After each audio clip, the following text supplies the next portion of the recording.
Est-ce que vous vous êtes déjà demandé quel est le nombre d'enfants non scolarisés dans le monde? Est-ce que vous vous êtes déjà posé cette question juste par simple curiosité? C'est-à-dire, est-ce que vous vous êtes déjà dit, j'aimerais bien savoir quel est le nombre d'enfants qui sont privés d'école dans le monde? Laissez-moi vous dire, 258 millions. Oui, 258 millions, c'est le nombre d'enfants privés d'école dans le monde selon un rapport de l'ISU, qui est l'Institut de statistique de l'UNESCO. 258 millions, c'est énorme, n'est-ce pas? C'est atroce, c'est horrible, c'est tellement élevé. Il faut savoir que 258 millions, le nombre, 258 millions, c'est l'équivalent de la population de 9 pays. On va illustrer. Donc, on va prendre la population du Cameroun. Ensuite, on va rajouter la population de l'Allemagne, de la France, de la Côte d'Ivoire, du Sénégal, du Danemark, de la Belgique et enfin du Mali. Ça fait 258 millions. Dans cette vidéo, nous allons explorer ensemble quelles sont les causes de ce nombre ô combien élevé d'enfants qui ne vont pas à l'école. En question simple, ça va revenir à répondre à la question pourquoi 258 millions d'enfants ne peuvent pas aller à l'école aujourd'hui. Et ça sera tout de suite après le jingle.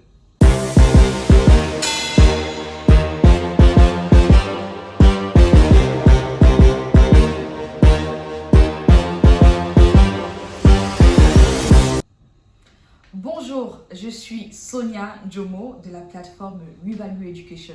Comme notre nom l'indique, nous valorisons l'éducation partout dans le monde. Alors, si ce n'est pas déjà fait, abonne-toi à nos comptes Facebook, LinkedIn, Twitter, Instagram et YouTube. Nous sommes partout. Nous sommes partout. Nous parlons de l'éducation partout. Nous sensibilisons sur l'éducation partout.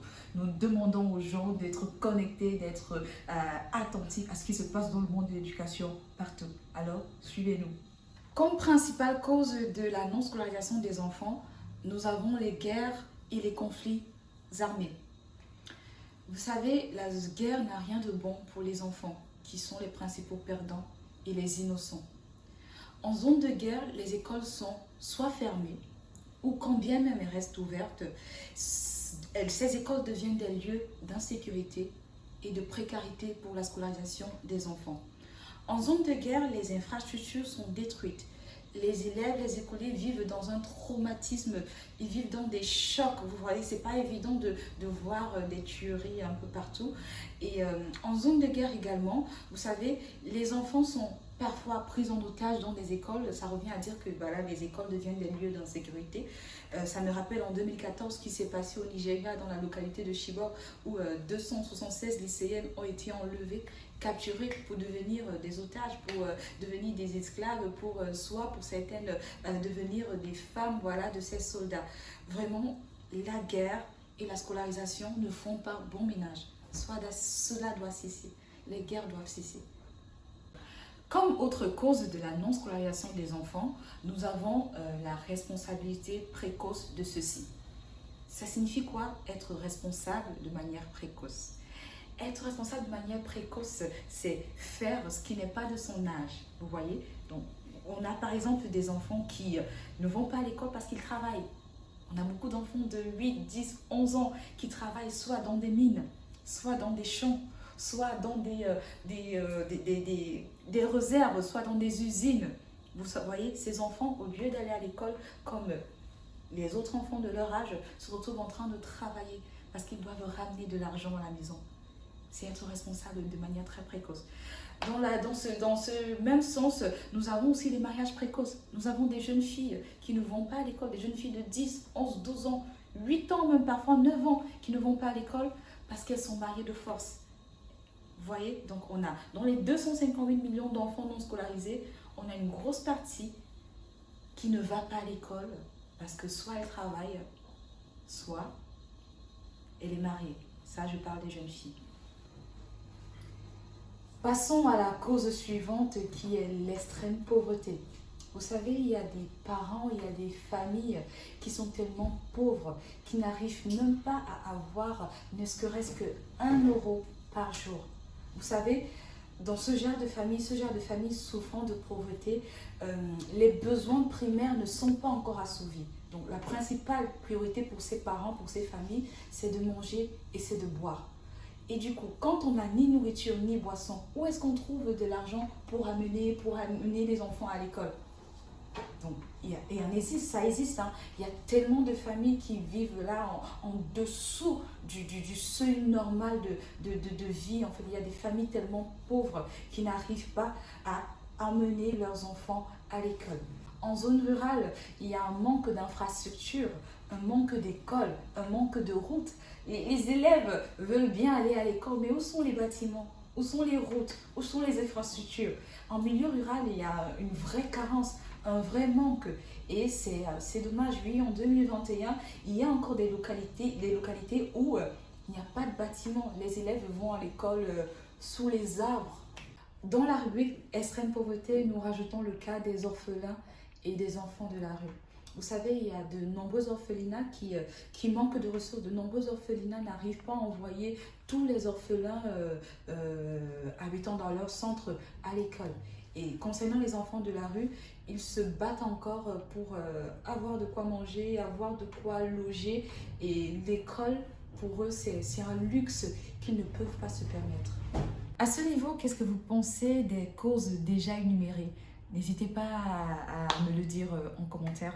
Passons aux causes suivantes. Il s'agit des maladies et des handicaps. Vous savez, il y a plusieurs enfants qui ne vont pas à l'école parce qu'ils sont atteints soit des handicaps physiques, soit des handicaps mentaux.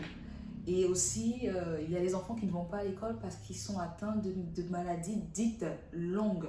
Ce sont des cancers, ce sont des leucémies, ce sont des maladies voilà, qui s'étendent dans la durée et aussi qui se manifestent par l'intensité du traitement. De ce fait, il est difficile et voire impossible dans certains cas pour les enfants de suivre à la fois traitement et d'aller à l'école.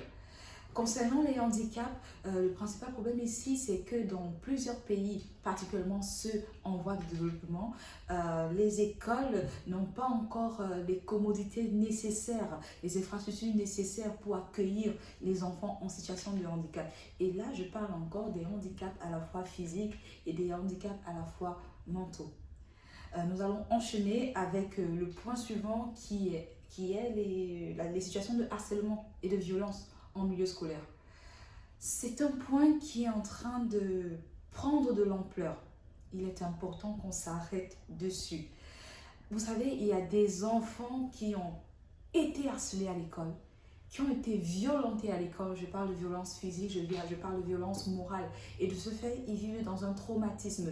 Ce traumatisme fait en sorte qu'ils ont cessé, ils ont été en ce qu'on appelle la cessation de scolarité, la rupture scolaire. Ils sont tellement traumatisés que l'école, qui est naturellement vue comme un lieu d'enseignement, comme un lieu d'apprentissage, l'école est désormais vue comme un lieu de torture, comme un lieu d'horreur, comme un lieu voilà, de peur.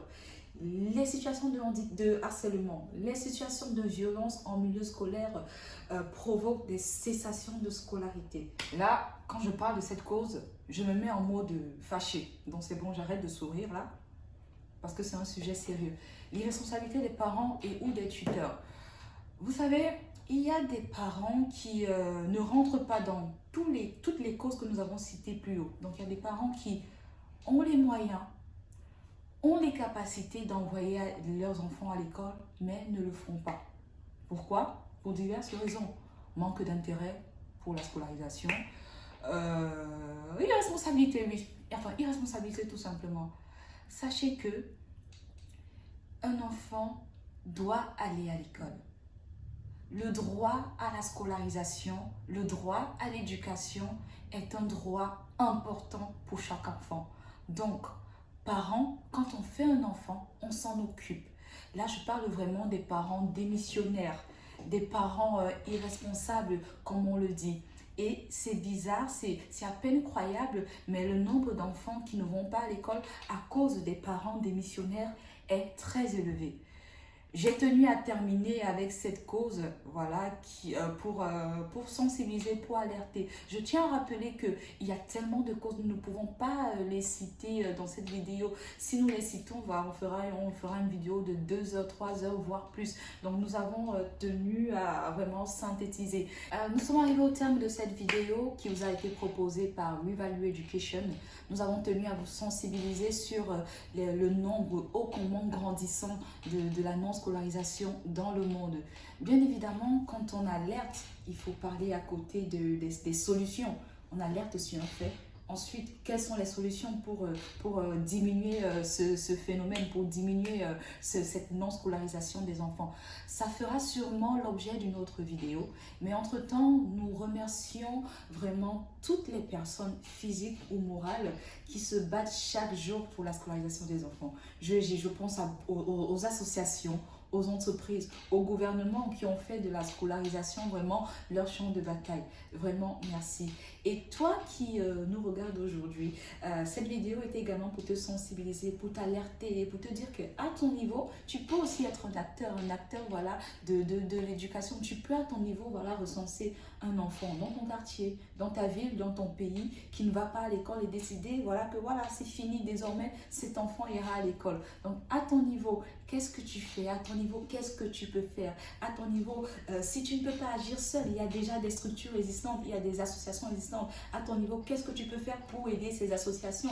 Qu'est-ce que tu peux faire pour aider ton gouvernement? N'hésite pas vraiment à te poser et réfléchir par rapport à ce point. C'est très important. L'éducation concerne tout le monde. L'éducation est un fait de société. Tout le monde doit se sentir concerné. Merci de nous avoir écoutés. J'ai hâte de te lire dans les commentaires.